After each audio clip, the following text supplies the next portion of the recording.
నమస్తే, welcome to special focus. Ramayanam అందమైన దృశ్య కావ్యం. ఎన్నిసార్లు చూసినా మళ్ళీ మళ్ళీ చూడాలనిపించే అద్భుతం. ఎన్నిసార్లు విన్నా మళ్ళీ మళ్ళీ వినాలనిపించే కావ్యం. ఎన్నిసార్లు చదివినా మరోసారి చదివితే ఇంకేమైనా కొత్త అంశాలను మనం అర్థం చేసుకోగలుగుతామేమో అని పదే పదే చదువుతూ ఉంటాం. చదివిన ప్రతిసారి మనకు ఏదో ఒక కొత్త అంశం స్ఫురిస్తుంది. వాల్మీకి మహర్షి చేసిన రచన అటువంటిది. మరి రామాయణంలో అందరికీ బాగా నచ్చిన అంశాలు ఏమి అంటే టక్కున గుర్తుకొచ్చేది అరణ్యకాండ, సుందరకాండ, యుద్ధకాండ. పామరులకు అర్థమయ్యే సినిమా భాషలో చెప్పాలంటే ఇంటర్వెల్ బ్యాంక్, ఫ్రీ క్లైమాక్స్. ఈ మూడు కాండలు ఎన్నిసార్లు చదివినా అద్భుతమే. అరణ్యంలో సీతారాముల అన్యోన్య జీవనం, సీతా వియోగం కారణంగా శ్రీరాములు వారి దుఃఖం వర్ణనాతీతం. ఎవరినైనా సరే కంటతడి పెట్టిస్తుంది. సీతను జాడని వెతుకుతూ వెళ్తున్న వారికి ఆంజనేయుడితో అనుబంధం, సుగ్రీవుడితో స్నేహం, సీతమ్మను వెతికే బాధ్యతను వానర్లు తీసుకోవడం, హనుమయ్య సముద్రాన్ని దాటి లంకకు వెళ్లి సీతమ్మను గుర్తించడం, సముద్రంపై వారధిని నిర్మించి రావణుని సంహరించి సీతమ్మను అయోధ్యకు తీసుకెళ్లడం. క్లుప్తంగా రామాయణం కథ ఇది. రామాయణం కథ ఎలా చెప్పుకున్నా ఈ కథ అద్భుతంగానే ఉంటుంది. రామాయణంలోని కొన్ని అంశాలను తీసుకుని నాటకాల రూపంలో ప్రదర్శిస్తూ ఉంటారు. వినోద రంగం లేని రోజుల్లో నాటకాలే ప్రజలకు వినోదం. వీటిని అప్పట్లో ప్రజలు ఆదరించేవారు. నాటకాల్లో నటించే వారికి అప్పట్లో యమ క్రేజ్ ఉండేది. కొందరు ఆ క్రేజ్ని గుర్తింపు కోసం వినియోగించుకుంటే మరికొందరు మాత్రం తప్పుడు పనుల కోసం వినియోగించుకునేవారు. ఇప్పుడు మనం చెప్పుకోబోతున్న పంకజ్ రాజ్ కుమార్ అనే ఇద్దరు రామాయణాన్ని అడ్డుపెట్టుకుని అధికారులకు టొకారా ఇచ్చి జైలు నుంచి తప్పించుకుని పారిపోయారు. ఇప్పుడు అదే హాట్ టాపిక్గా మారింది. పుణ్యం చేయబోతే పాపం ఎదురైంది అన్నట్లుగా మారింది జైలు అధికారుల పరిస్థితి. వానర్ల విషయంలో పారిపోయిన పంకజీ, రాజ్ కుమార్లు దొరికారా లేదా? ఈ స్పెషల్ స్టోరీలో చూద్దాం.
మనం చెప్పుకుంటున్న ఈ స్టోరీ కొంచెం విచిత్రంగా ఉంటుంది.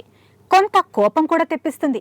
తప్పు చేసి జైలుకు వచ్చిన వాళ్ళు 4 గోడల మధ్య బయటకు రాకుండా, ఎలాంటి వ్యాపకాలు లేకుండా ఏదో కోల్పోయిన బాధతో ఉంటే త్వరగా డిప్రెషన్లోకి వెళ్ళిపోతారు. జైలు నుంచి విడుదలై బయటకు వెళ్ళిన తర్వాత కూడా వారి మానసిక స్థితి అలానే ఉంటుంది. ఇలాంటి పరిస్థితులు రాకుండా ఉండాలి అంటే ఖైదీలకు కూడా కాస్త ఎంటర్టైన్మెంట్ ఉండాలి. వారు కూడా బయట వారితో సమానంగా సంతోషంగా ఉండాలి. దీనికోసం ప్రత్యేక పర్వదినాల్లో ప్రత్యేక కార్యక్రమాలు ఏర్పాటు చేసి వారిని ఎంటర్టైన్ చేస్తుంటారు. ఎవరిలో ఎలాంటి టాలెంట్ ఉందో చెప్పడం కోసం కష్టం. వారి టాలెంట్ను బయటకు తీయడం కోసం, మిగతా ఖైదీల్లో కూడా ఉత్సాహాన్ని తీసుకురావడం కోసం జైళ్ల శాఖ ప్రత్యేక పర్వదినాల సమయంలో ప్రత్యేక కార్యక్రమాలు నిర్వహిస్తూ అందులో భాగంగా నాటకాలను ప్రదర్శిస్తుంటుంది. దేశానికి ఆధ్యాత్మిక రాజధానుల్లో ఒకటి హరిద్వార్. ఇక్కడ ఎన్నో ఆశ్రమాలున్నాయి. హిమాలయ సానువుల్లో ఉండే ఈ ప్రాంతం శివకేశవులకు ఆలవాలం. ఎటు చూసినా ప్రకృతి రమణీయం. ఈ ప్రాంతంలో నివసించే ఎవరిలోనైనా ఆధ్యాత్మిక భావాలు తప్పకుండా ఉట్టిపడతాయి. తెలుసో తెలియకో చేసిన తప్పుల కారణంగా ఒక్కోసారి శ్రీకృష్ణ జన్మస్థానానికి వెళ్ళవలసి వస్తుంది.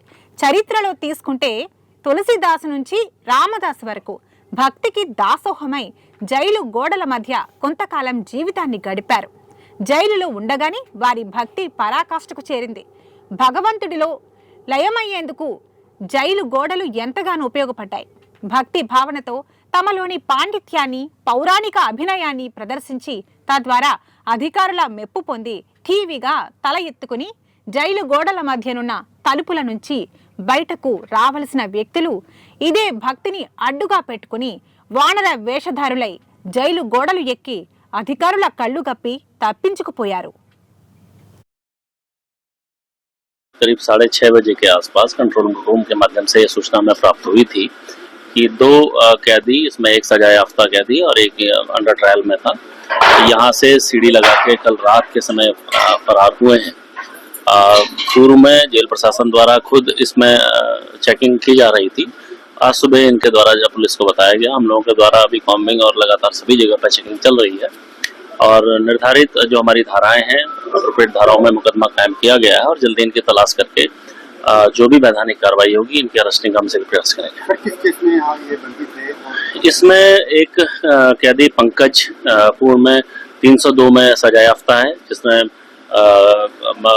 मंगलौर में एक हत्या के मुकदमे के संबंध में सजा याफ्ता कैदी है। दूसरा राम कुमार जो अभी अंडर ट्रायल में चल रहा है और अपहरण के केस में यहाँ पर अभी निरुद्ध था।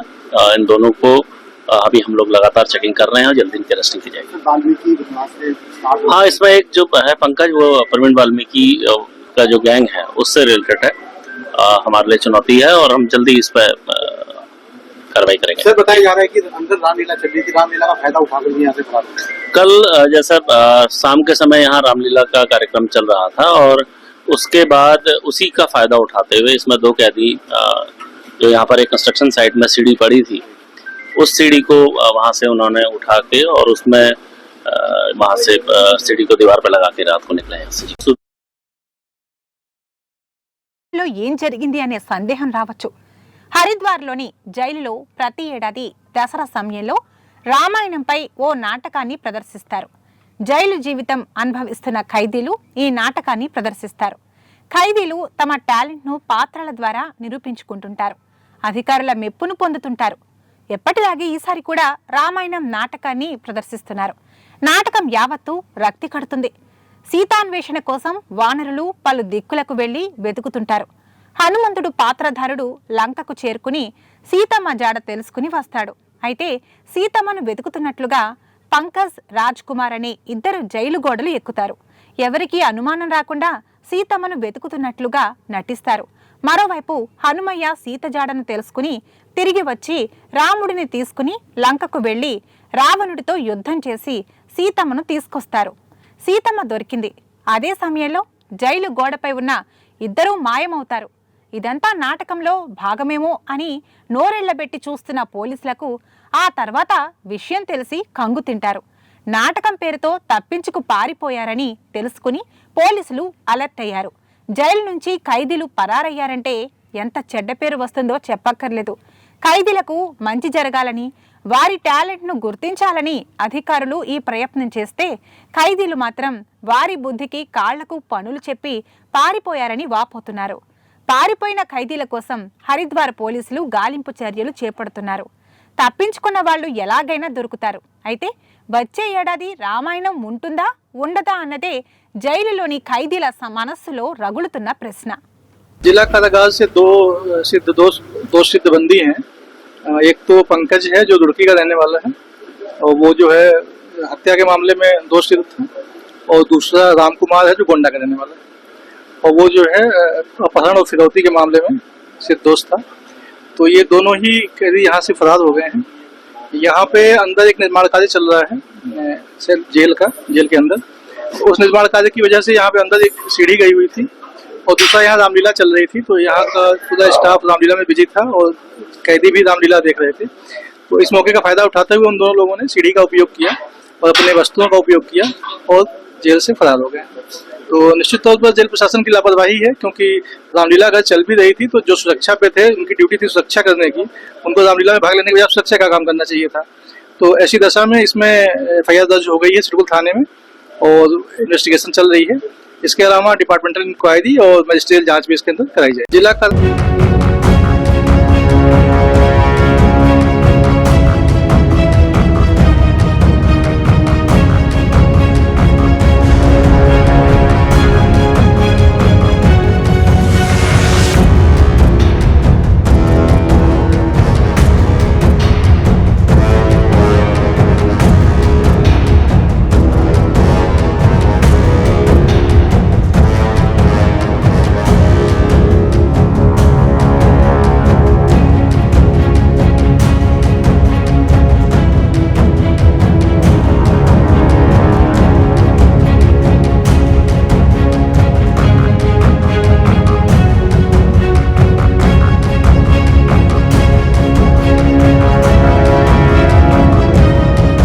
ఇవాల్టి స్పెషల్ స్టోరీ. మరో ఇంట్రెస్టింగ్ టాపిక్తో మళ్ళీ కలుద్దాం. నమస్తే.